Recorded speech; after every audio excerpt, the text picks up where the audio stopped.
Hey everyone, my name is Alvarez from grade 10 St. Augustine, and today we want to discuss student styles of learning. As students, we could observe two general types of learning, active learning and passive learning. When we say active learning, we think about students who recites and participates at every opportunity they have. While when we say passive learning, we think about students who just listens or are disinterested, which is also the reason why we think that only active learners could qualify for the honor rolls, which is true, because based on personal experience and observations, there's no student who is constantly active. Not only that, but both passive and active learning has its own advantages and disadvantages. Active learning gives the students the opportunity to express their opinions about their topic and discuss it with their teachers. However, active learning could cause the teachers to go off topic and out of their lesson plans, which causes backlogs and the reason why students don't finish the lessons they need for the next school year, which in turn causes difficulties, especially with the spiral learning format of the K-12 system. Meanwhile, passive learning gives the teachers the opportunity to thoroughly explain and discuss their lessons and thoroughly assess their students. But in passive learning, students internalize their opinions and don't explore it further, which is the reason why they easily forget about the lessons.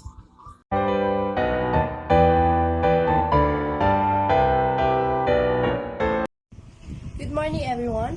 My name is Penoliar. So, what is active learning? Active learning for me is the method that involves students and the environment is the one student-centered learning. Active learning is the one of engaging jury, where the teacher is not assumed to be a master of the subject, but rather plays the role of a co-learner. Teaching method and strategies that involve student participation and engagement with the materials and meaningful way during class time.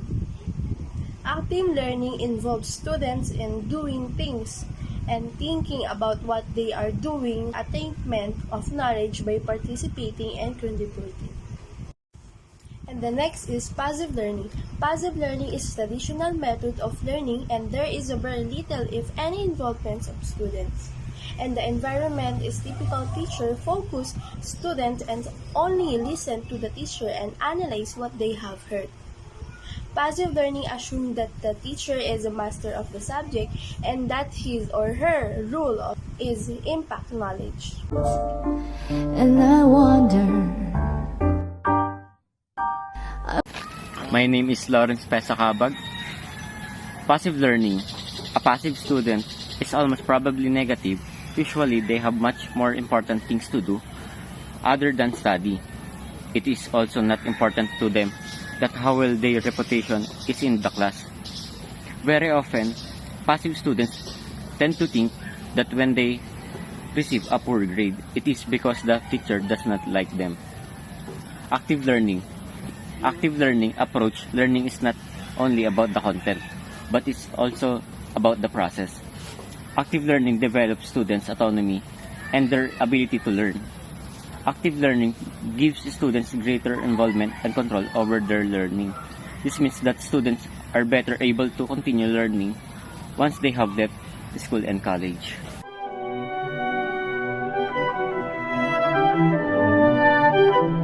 Active learning involves the students through instructional process through use of relevant activities discussions. This method stimulates and reinforces the students' conceptual understanding of course of material, engaging them within the lesson process. As opposed to materially listening of facts and explaining topics through traditional lectures. The process of active learning activates the divergent thinking, which helps students think less in terms of individual concepts and more in terms in big pictures. This mode of thinking increases the students' ability to draw connections to the world, especially to their own lives. Case skills and the development through the process of active learning are analysis and evaluation, public speaking, and collaboration. Passive learning. Passive learning holds the student accountable for observing the present information on their own terms. The information may be presented in the form of lectures or assigned readings in case of a student is accountable for paying attention, asking questions, and performing well on tests. Passive learning promotes defining, describing, listening, and writing skills. This process initiates the convergent thinking, where a given question typically has only one right answer. Normally, instructors will test students' understanding through quizzes, assessment, and handouts. This is classic example of passive learning. Students read and absorb the material on their own time and responsible for studying the content.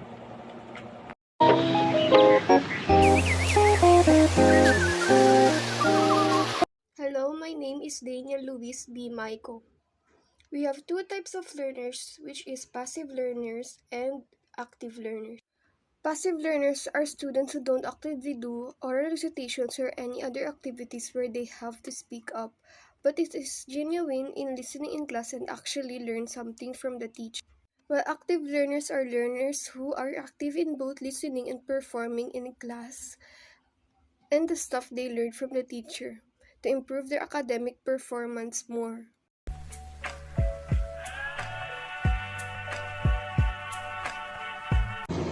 Good morning everyone, this is Francesca ng Alpajando. Passive learning. In passive learning is the opposite of the active learning because passive learning is they do not take action and they just let things happen to them. It always wait them to give them a direction on what to do in activities, not like the active learners. Passive learners are good listeners too, but they don't put too much attention about the topic, and they don't practicing themselves to recite or to create an opinion about the topic. Active learning. In active learning, it involves a student not always participating in class discussions.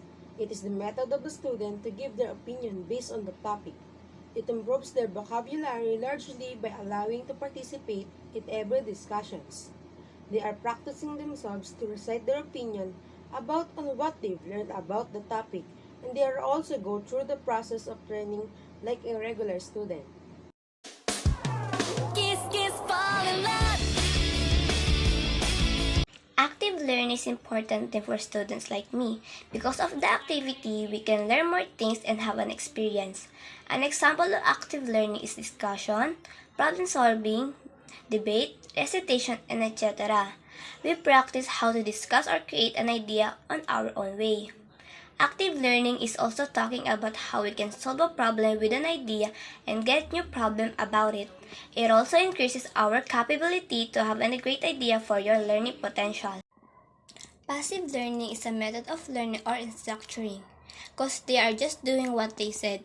Some of us are passive learners, because we're just listening to it but we don't even understand what they said. We kept repeating but we don't comprehend it. And some passive learners got easily bored. Also, they had to focus what they were talking about and didn't even understand what teachers tells. They also have a learner thinking because they listen to you but they don't understand what teacher says.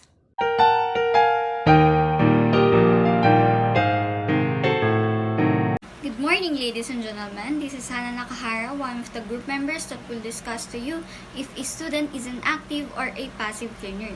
We know that we have two types of learners, which is what I have said earlier, the passive and the active learners.